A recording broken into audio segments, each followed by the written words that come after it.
Bom dia a todos, queridos irmãos, irmãs. Por gentileza, vamos abrir a palavra de Deus no livro de Josué, capítulo 3. Estamos dando continuidade à nossa série de mensagens desse livro, aprendendo a respeito da vida cristã com o livro de Josué. Hoje vamos falar sobre vencendo as dificuldades. Josué, capítulo 3. Por favor, deixe a sua Bíblia aberta nessa passagem. Nós faremos a leitura à medida que a exposição prossegue. Queridos, esse capítulo é muito conhecido, fala a respeito da travessia do Rio Jordão pelos israelitas, quando eles primeiro entraram na terra prometida. E é um símbolo da vitória que nós podemos encontrar em Deus em meio às dificuldades da vida. Todos nós encontramos muitas barreiras, problemas e obstáculos a caminho da nossa Canaã celestial. Nós somos peregrinos sem lar aqui nesse mundo. Quem bem capturou essa figura do cristão foi John Bunyan, há alguns séculos atrás, quando escreveu uma obra que se tornou um clássico da literatura, não só religiosa, mas mundial também, cujo título é O Peregrino. É uma alegoria onde ele narra o progresso de um cristão, de uma pessoa que se torna cristã aqui nesse mundo até que ela é recebida no lar celestial. No Novo Testamento, a peregrinação do povo de Israel no deserto e a entrada e ocupação da terra de Canaã são colocados como tipo e ilustração da nossa peregrinação aqui nesse mundo. O Novo Testamento olha para aqueles 40 anos no deserto, a travessia do Jordão, a ocupação da terra como tipos e figuras que trazem lições preciosas para a nossa peregrinação espiritual aqui nesse mundo, nós que vivemos milhares de anos depois. A travessia do Jordão é o primeiro obstáculo a ser vencido pelo povo de Israel, quando depois de 40 anos do deserto se aproxima da terra prometida. E o episódio que está aqui no capítulo 3 nos ensina como nós podemos ter vitória sobre os obstáculos a caminho da Canaã celestial. Eu vou primeiro explicar a situação em que os israelitas se encontravam, explicar o texto e depois tirar algumas lições para nós, na expectativa de que o nosso Deus use a exposição da sua palavra para falar ao nosso coração nessa manhã. Os israelitas estavam acampados defronte do Rio Jordão, diante de Jericó, depois que Josué tinha movido o acampamento deles, partido de Sitim até aquela região. O Rio Jordão era um obstáculo natural, humanamente falando, intransponível. Ali era a época da colheita, o rio estava transbordando, parece que Deus escolheu de propósito a época, não dava para atravessar, não dava fal, não tinha canoa. Eles passaram 40 anos no deserto, ninguém sabia nem o que era uma canoa, né? Eles não tinham como fazer pontes, faltava material para isso e toda uma estratégia de construção. Não dava para nadar, talvez alguns conseguissem, mas os mais idosos e as crianças teriam dificuldade. E naquela época do ano não esfriava abaixo de zero a ponto de virar gelo e dar para passar por cima. E era cerca de 1 milhão de pessoas. Então estava o Rio Jordão diante deles e do lado de lá estava a terra prometida. Além de ser um obstáculo natural, o Rio Jordão representa ou era um desafio espiritual para o povo de Israel, porque era a única coisa entre eles e a terra prometida.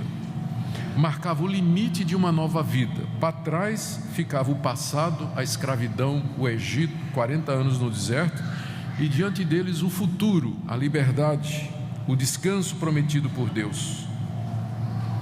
Então, nesse sentido, o Rio Jordão acaba servindo para nós, ou sendo para nós, um tipo ou uma figura das dificuldades, obstáculos que nós encontramos à medida que queremos progredir e nos apropriar daquilo que Deus prometeu.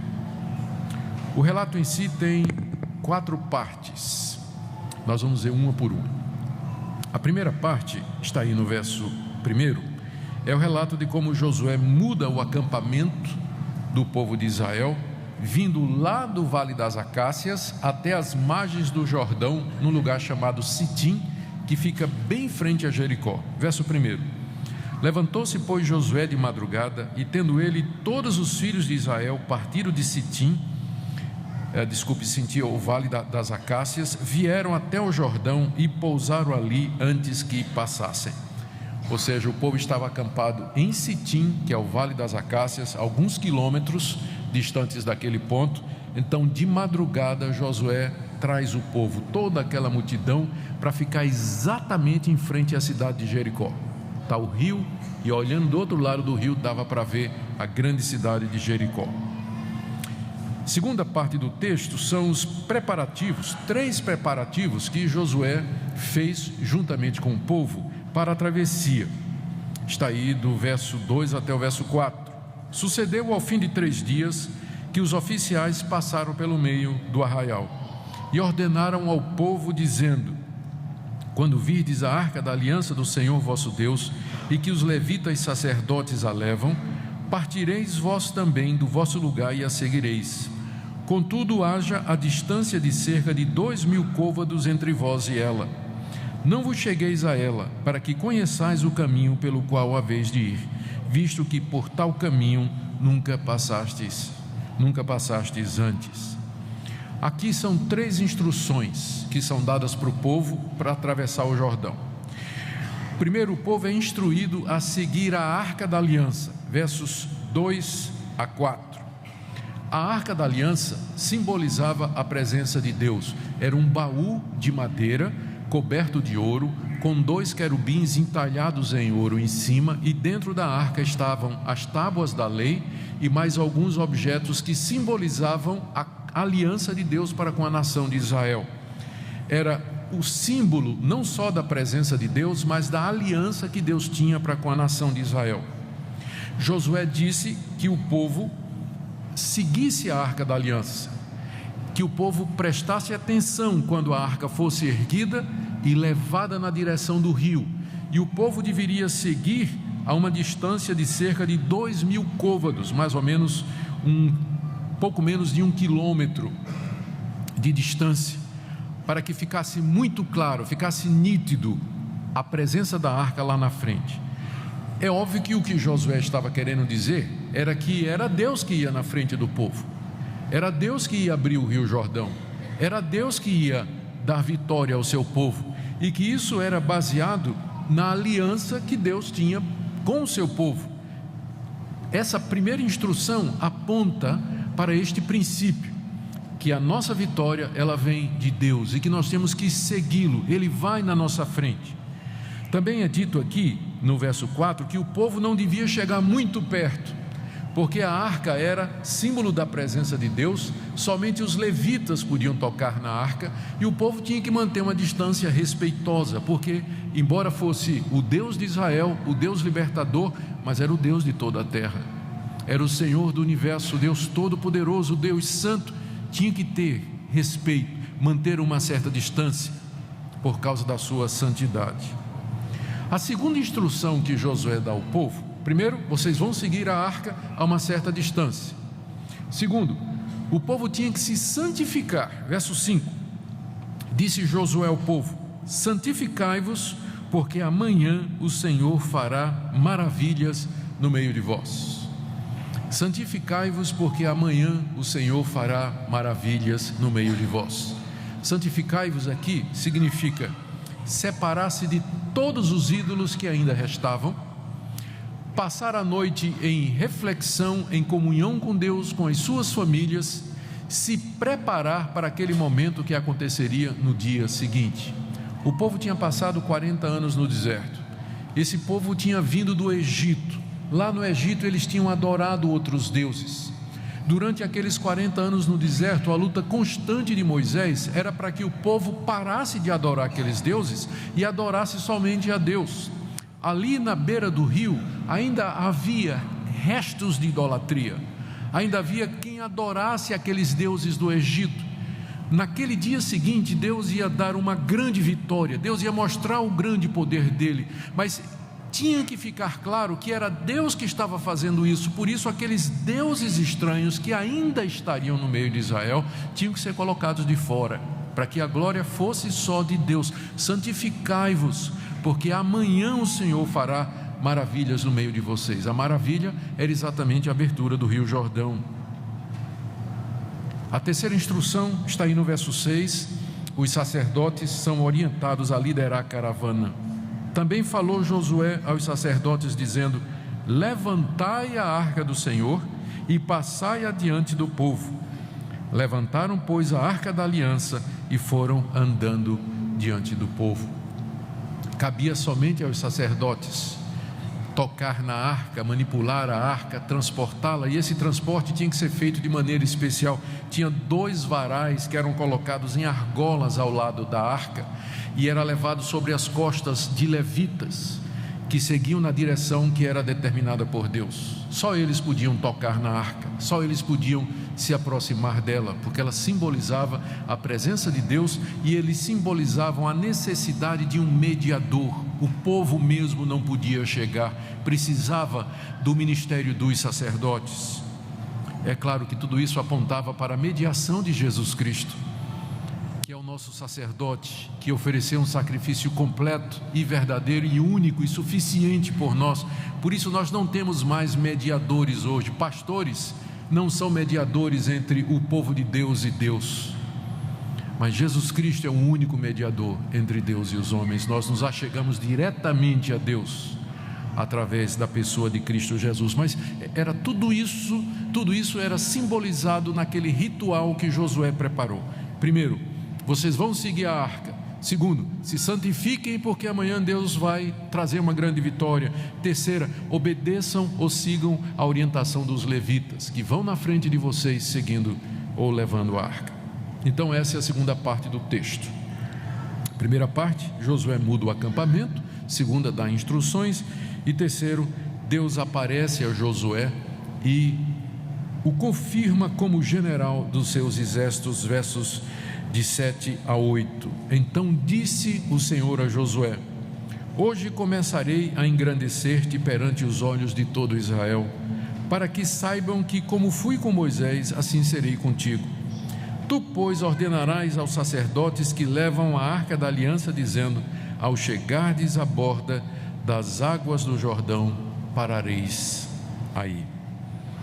Deus aparece a Josué, mais uma vez o encoraja e diz para ele que vai engrandecê-lo diante do povo, que vai mostrar que está com ele, assim como ele esteve com Moisés. Está aí no verso 7, hoje vou começar a engrandecer-te perante os olhos de todo Israel. Era preciso que Deus fizesse isso. O povo precisava de liderança segura, o povo precisava de uma liderança firme. O povo tinha seguido Moisés durante 40 anos no deserto, e agora o sucessor de Moisés é Josué. Assim como Deus foi com Moisés, agora seria com Josué, porque ninguém é insubstituível. Porque morto Moisés, Deus levanta Josué. Morto Josué, Deus levanta outros. Não há insubstituíveis na igreja de Deus. Sempre Deus está levantando uma nova geração para levar avante a sua obra. Isso é muito importante, especialmente quando existe a tendência no nosso país dos evangélicos focarem muito no líder, no fundador da igreja, ou no fundador de um ministério, ou do pastor da igreja, e ter uma atitude para com essa pessoa, como se sua vida espiritual dependesse se aquele líder está em pé ou se ele cai. Nós temos que lembrar que nós somos meros instrumentos na mão de Deus. Deus é eterno, a sua idade não se pode calcular. Antes de você nascer, Ele já existia e existirá eternamente.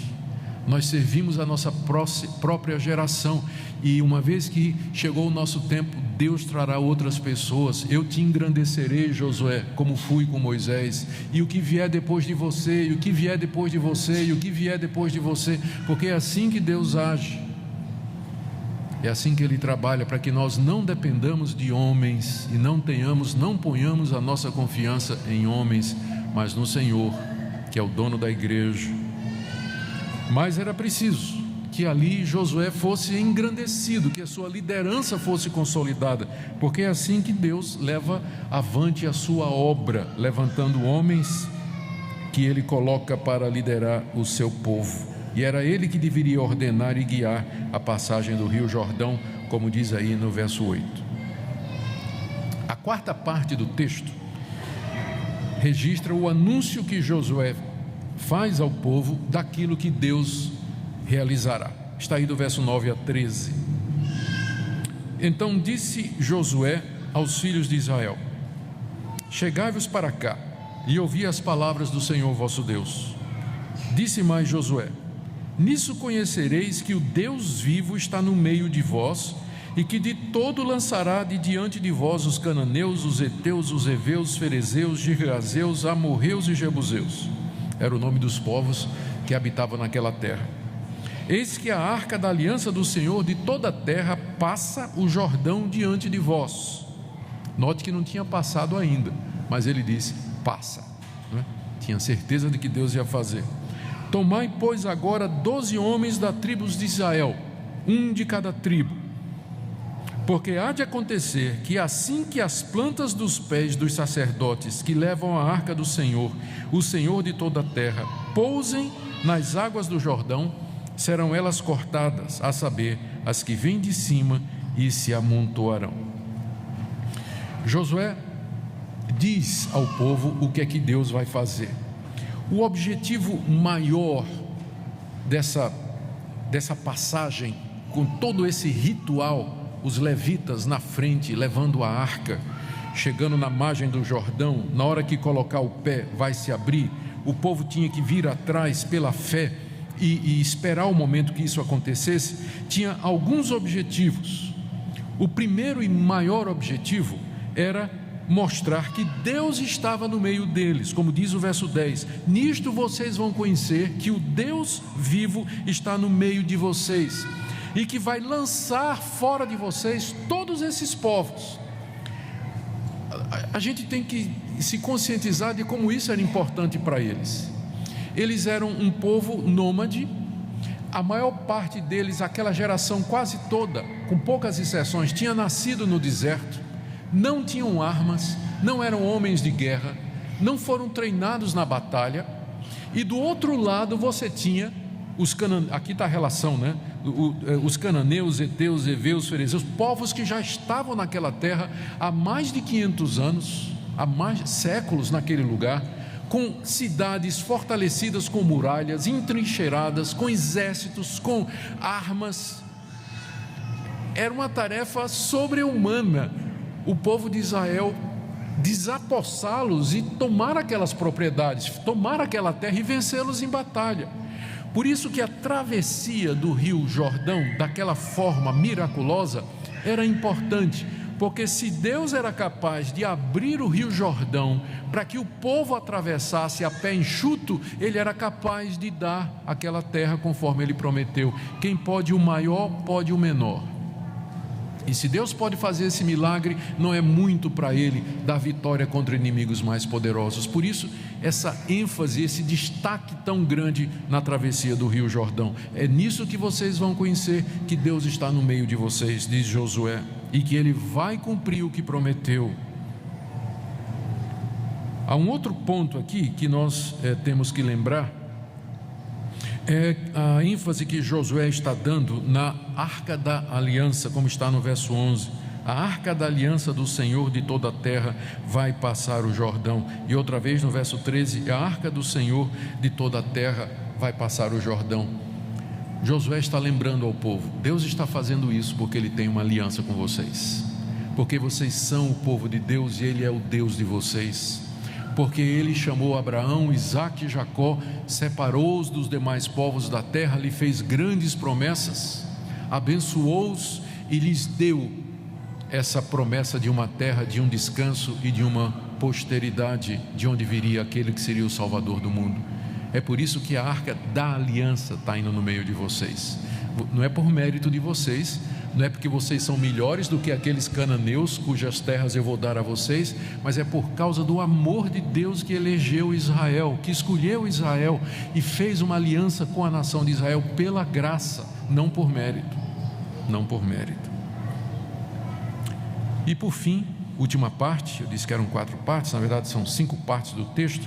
Você tem o relato da tão esperada travessia, verso 14 a 17. Tendo partido o povo das suas tendas para passar o Jordão, levando os sacerdotes a arca da aliança diante do povo, e quando os que levavam a arca chegaram até o Jordão, e os seus pés se molharam na borda das águas, porque o Jordão transbordava sobre todas as suas ribanceiras todos os dias da cega, era tempo de colheita, pararam-se as águas que vinham de cima, levantaram-se num montão muito longe da cidade de Adã, que fica ao lado de Sartã, e as que desciam ao mar de Arabá, que é o mar salgado, que é também conhecido como mar morto, foram de todo cortadas.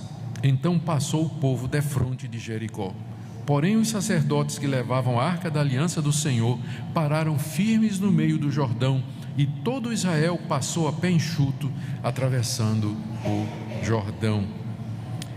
Aqui está o relato desse grande sinal que Deus fez, desse milagre extraordinário realizado por Deus para aquele povo. Os sacerdotes foram na frente com a arca e pararam com os pés nas águas, verso 14 e 15. Os pés estavam ali na beira da praia, né? As águas vinham e molhavam os pés dos sacerdotes.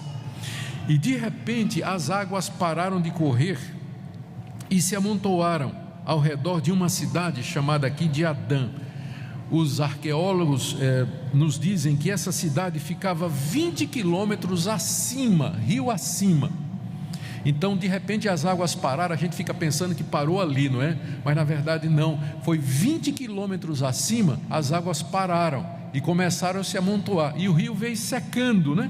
Veio secando, secando até o mar morto, que é chamado aqui de mar salgado, ou mar de Arabá, que ficava vários quilômetros também mais abaixo. Então as águas pararam lá e ficaram num grande montão e abriu um val de mais de 20 quilômetros para aquele povo passar. Lembra que nós estamos falando de uma multidão de quase de 1 milhão de pessoas. E os sacerdotes foram na frente, e quando chegaram no meio do leito do rio, eles pararam. E aí o povo todo atravessou, aquela multidão. E note o detalhe aqui no final do verso 16: o povo passou defronte de Jericó. Por que Deus escolheu aquele lugar? Para que o povo de Jericó visse, para que os inimigos vissem o que Deus estava fazendo. E o efeito nós vamos encontrar mais adiante, capítulo 5, verso 1, que quando o rei dos amorreus que habitavam do lado de cá do Jordão, e todos os reis cananeus que estavam ao pé do rio que Deus tinha secado, de diante dos filhos de Israel, desmaiou-lhes o coração.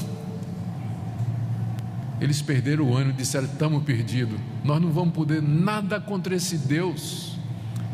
Que força nós teremos contra esse Deus que abriu o rio para que passasse essa multidão? Os nossos deuses são fichinha, né? Perante o Deus de Israel. Nenhum dos nossos deuses jamais fez uma coisa dessa.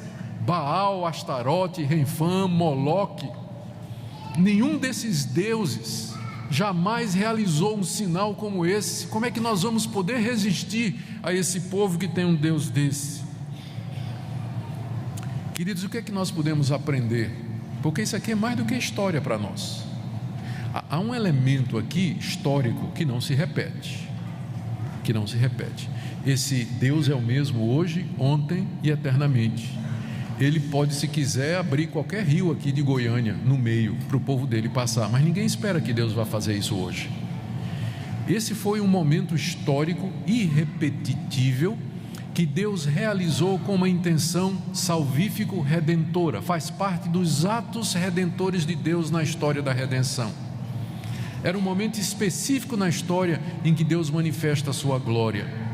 Deus é o mesmo, mas não quer dizer que Ele sempre age da mesma maneira. Em períodos específicos da história, Ele fez grandes sinais e prodígios que ficaram registrados aqui na Bíblia, para que nós, milhares de anos depois, pudéssemos ler estas histórias e dizer: esse é o Deus em quem eu creio.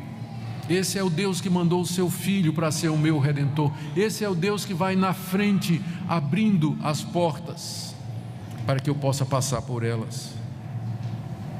Então há um sentido em que esse texto, ele é um texto histórico, está aqui para mostrar o grande poder de Deus, de como Ele haveria de cumprir as promessas. Mas há também um sentido em que o texto serve de princípios, ou traz princípios para que nós aprendamos a viver, por vários motivos. Primeiro, porque é o mesmo Deus. Segundo, porque é a mesma aliança. Nós somos o povo da aliança.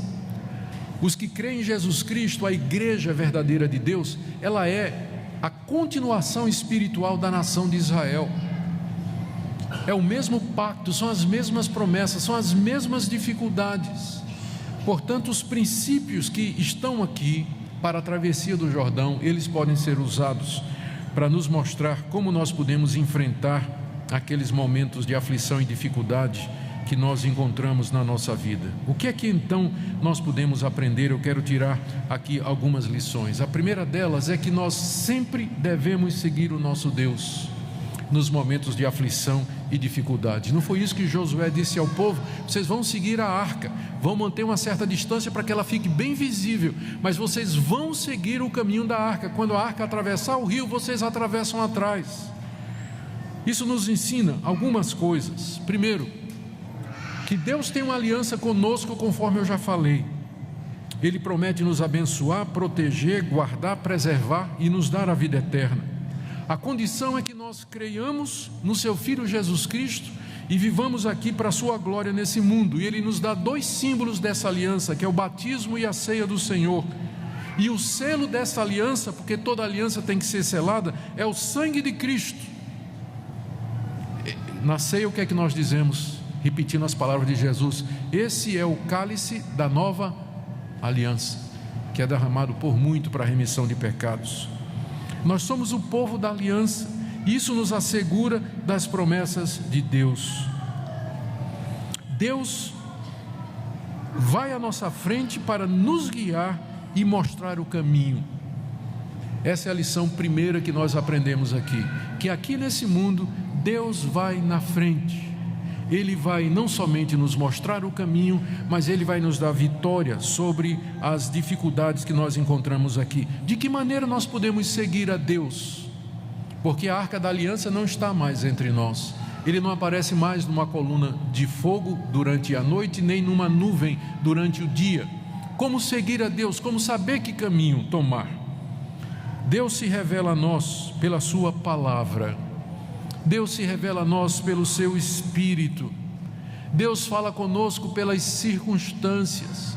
Aqui nessa vida nós podemos ouvir a voz de Deus e seguir a sua orientação quando nós atendemos a sua palavra, refletimos sobre a sua revelação escrita, humildemente nos abrimos diante dele em oração, nos submetemos ao caminho de Deus. Quantas vezes na vida nós estamos diante de escolhas e nós nos precipitamos, nós não esperamos para ouvir a Deus, nem saber para onde Ele está nos guiando. Nós fazemos aquilo que parece ser o mais óbvio, ou o mais claro, ou a solução mais rápida, a que dói menos e a que custa menos. Mas Deus pode estar guiando por outro caminho. Deus pode querer levar você por outro caminho, onde a glória dele vai ficar mais clara. Diante de, por exemplo, da crise econômica que parece que se instala no nosso país, às vezes o medo e o temor entram no nosso coração, e pessoas atemorizadas e que não confiam em Deus, elas podem tomar decisões precipitadas. Mas nós temos que esperar, temos que procurar a orientação de Deus. Qual é o caminho do mar? Qual é o caminho do rio Jordão? Por onde Deus quer ir? O que é que vai mais glorificar a Deus? Muitos cristãos, na hora da dificuldade, agem exatamente como os não cristãos e tomam decisões baseadas simplesmente em questões materiais, humanas e circunstanciais, esquecendo esse princípio claro de que Deus guia o seu povo, Ele dá direção. Entrega teu caminho ao Senhor, confia nele e Ele tudo fará. O Senhor é o meu pastor, nada me faltará, Ele me guia às águas de descanso. A Bíblia está cheia de orientações a respeito disso, que a gente esquece na hora da crise, na hora da dificuldade e na hora do problema. Sigamos a Deus, portanto. Essa é a primeira lição que nós tiramos desse texto maravilhoso. Segunda lição que eu queria destacar aqui para nós. Estou falando do que fazer diante das dificuldades da vida. É necessário que nós nos santifiquemos em preparação para a atuação poderosa de Deus em nossas vidas. É isso que Josué disse ao povo: santificai-vos, porque amanhã o Senhor fará maravilhas diante de vocês. O que é santificar-se? É se separar de tudo aquilo que é contrário a Deus, se consagrar a Deus, se dedicar a Deus. Geralmente é um processo, mas às vezes diante de uma crise é necessário uma atitude séria e radical para com a sua vida. Que pecados precisam ser confessados? Que pecados precisam ser abandonados? Que atitudes e hábitos têm que ser mudados? Com quem você tem que se reconciliar? Se nós queremos possuir a terra, é primeiro necessário que Deus nos possua. A santificação é necessária diante da perspectiva da atuação de Deus, para que quando vier o livramento, fique claro que Deus não abençoa o erro e o pecado. Já pensou se Deus vai ficar abrindo o Rio Jordão? Se Deus fosse abrir o Rio Jordão diante de um povo que era adorador de Moloque, de Astarote, de Baal, quem é que ia levar a glória? Aqueles deuses. Então tem que ficar claro que a glória é dele. Por isso ele tem que ser único na sua vida. Você quer libertação, quer vitória, quer caminho aberto? Santificai-vos, porque amanhã o Senhor fará maravilhas no vosso meio. Mas nós ficamos pedindo a bênção, a bênção, a bênção, a bênção de Deus. Queremos vitória, queremos libertação, mas nossa vida continua do mesmo jeito. Nós esquecemos que Deus tem prazer em abençoar um povo santo. Pessoas que se arrependem, pessoas que estão dispostas a mudar, pessoas que estão dispostas a transformar o seu procedimento e dizer: eu quero viver para a tua glória. Para ficar claro de que Deus ama e deseja a santidade. A última lição que eu queria tirar para nós aqui. A primeira foi: nós temos que seguir a Deus, ouvir a voz de Deus e obedecer a Deus quando nós temos que fazer uma escolha. Segundo, a busca da santidade e da santificação, se de fato queremos ver Deus fazendo maravilhas. E terceiro, é preciso agir e decidir. Deus abriu o rio, mas o povo teve que atravessar. Às vezes há uma inércia espiritual no meio do povo de Deus. Há uma inércia, há uma passividade. Quando as oportunidades estão aí diante de nós, Deus abre o rio, mas você tem que atravessar. Eu me lembro de uma história contada por Ronald Reagan, aquele famoso presidente americano. Ele disse que quando era jovem, ele era muito indeciso e ele precisava de um par de sapatos. Aí ele foi num sapateiro lá do bairro dele e encomendou um par de sapatos de couro preto. Aí o sapateiro perguntou: você quer bico quadrado ou bico redondo? Não consigo decidir. Tá bom. O sapateiro disse: eu vou começar a trabalhar, semana que vem você volta. Na semana seguinte o Ronald Reagan voltou e o sapateiro perguntou: bico quadrado ou redondo? E Reagan: eu não sei, volte semana que vem, disse o sapateiro. Quando Reagan voltou, o sapateiro tinha feito um com o bico redondo e o outro com o bico quadrado. A solução é: se você não toma uma decisão, alguém vai tomar para você. Deus abre o rio, mas você tem que entrar firme, pela fé, seguindo a palavra de Deus, o caminho que Deus mostrou, confiando que Ele haverá de cumprir todas as suas promessas. Eu quero terminar aqui primeiro com uma palavra aos irmãos que estão perplexos, abatidos, vencidos, desanimados diante de algum Jordão da vida. Eu queria que nessa manhã você olhasse para todo o seu sofrimento e dificuldade à luz do que está ensinado aqui nesse texto. É o mesmo Deus, Ele não mudou. Ele é o Deus Todo-Poderoso. Ele é chamado várias vezes aqui nesse texto, o Senhor de toda a terra. Ele é chamado aqui nesse texto de o Deus vivo. Ele não mudou. Ele não mudou. Em vez de olhar para a dificuldade, para a angústia e focar nela, olha para o Deus com quem você fez uma aliança. O Deus que entrou em aliança com você mediante Jesus Cristo. Renove esta aliança. Diga: Deus, de fato Tu és o meu Deus. Se o Senhor não poupou o Seu próprio Filho, antes o entregou por mim, como é que o Senhor não vai me dar juntamente com Ele todas as demais coisas? Se disponha a obedecer a Sua palavra. Boa parte dos problemas que nós criamos para nós mesmos aqui nesse mundo é porque nós desobedecemos princípios claros da palavra de Deus. Como vou viver, como eu vou decidir, como eu vou ganhar meu pão, como é que eu vou me divertir, com quem eu vou me relacionar, com quem eu vou casar.